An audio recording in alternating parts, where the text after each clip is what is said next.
দুঃখজনক হলেও সত্য এটাই যে মাগুরার সেই শিশু আজ দুপুর 1টার সময় মারা গেছে।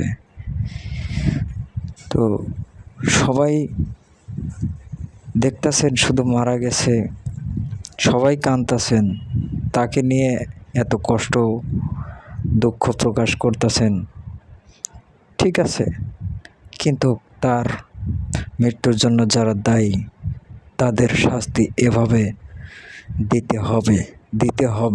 দিতে হবে। এটাকে কেউ কখনো কল্পনা করতে পারবে না যে মৃত্যুটা কত ভয়ঙ্কর।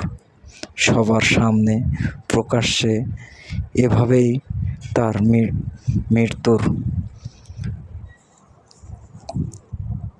মৃত্যুকে কেন্দ্র করে তার দোষী যারা আছে তাদেরকে এভাবে ফাঁসির কাঠগড়ায় দাঁড়া করাতে হবে।